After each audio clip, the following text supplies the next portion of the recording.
Imagine you're a fox out on your own, hungry, scared, and unsure.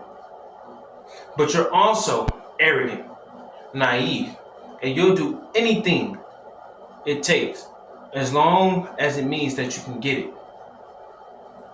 But eventually something will happen for you to come back and bite you in your butt. Well, that's exactly what happened to Scrapefoot. And Scrapefoot by Joseph Jacobs, the story of Scrapefoot was one that was inspired to be the story of Goldilocks and the Three Bears.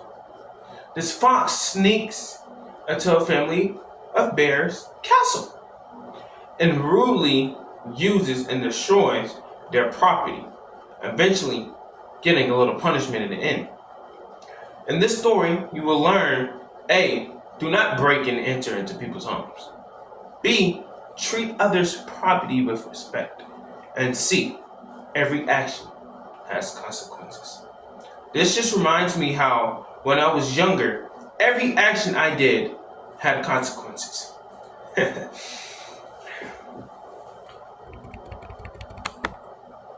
Once upon a time, there were three bears who lived in a castle in a great wood. One of them was a great big bear, one a middling bear, and one a tiny, tiny little bear. And in that same wood, there was a fox who lived alone. His name was Scrapefoot. Scrapefoot was very much afraid of the three bears. One day, as he went through the woods, he found himself near the bears' castle. And he wondered whether if he could get into that castle. He looked all about everywhere, and he could not see anyone. So he came up very quietly till at least he came up to the door of the castle. And he tried to put his little nose in the door and take a peek. Could not see anyone. So then he puts a paw in, slowly puts in another paw. And then he was all in the bear's castle. He found he was in a great hall with the three chairs. One big, one middling, and one little chair. And he thought he would like to sit down.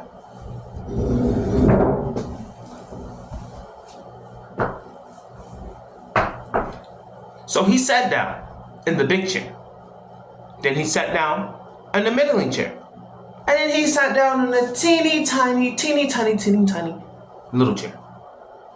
And he breaks the little chair. But it was all broken into pieces and couldn't put it together again. So he got up and began to look again. And on one, he saw a table. And on that table, he saw three saucers.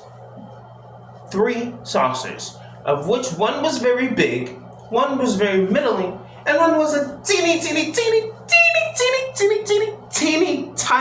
tiny little chair.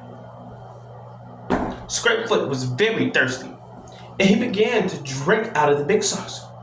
But he only just tasted the milk, and it tasted very sour. Ew. Then he drank out of the middling saucer. And he drank a little of that, tried 2 or 3 mouthfuls, but it was not nice. And then he left it and went to the little saucer, and then the milk in the little saucer was so sweet and so nice that he went on drinking it, and the next thing you know, all the milk in the saucer was gone. Then Scrapefoot thought he would like to go upstairs, and he listened, and he looked, and he could not see any of the bears. So upstairs he went, and he found a great room with 3 beds in it. One was a big bed, one was a middling bed, and one was a little, tiny little bed. And he climbed up into the big bed. But it was so hard and lumpy and uncomfortable that he just jumped down again at once and tried the middling bed. Now, the middling bed was rather better, but he just could not get too comfortable in it.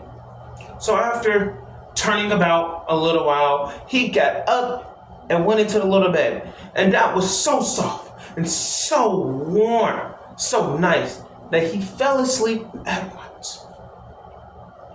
After time goes by, the bears came home. And when they got into the hill, the big bear went to the chair and said, "Who's been sitting in my chair?" And the middling bear said, "Who's been sitting in my chair?" And the little bear said, "Who's been sitting in my chair? And why is it broken into little pieces?" They then went to have their milk.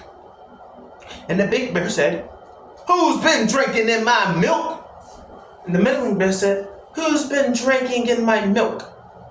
And the little one said, "Who's been drinking in my milk?" And then the bears went to their bedrooms. And they see their beds. And the big bear said, "Who's been sleeping in my bed?" And the middling bear said, "Who's been sleeping in my bed?" And the little one said, "Who's been sleeping in my bed?" So then the bears came and wondered what they should do with the fox. "Let's hang him," said the big bear. Then the middling bear said, "Let's drown him." Then the little bear said, "Let's throw him out the window." Then the bears took him to the window, and they swung him backwards and forwards and backwards and forwards and backwards and forwards out of the window. Poor Scrapefoot was so frightened. He thought every bone in his body must be broken. But he got up and first shook his leg. Okay, that bone's not broken. Then he shook another leg. Okay, that bone's not broken. And then he shook another, and then he shook another. And then he wagged his tail and found there was no bones broken. So then he galloped off home as fast as he could go, and never, never went back to the bear's castle again. Thank you.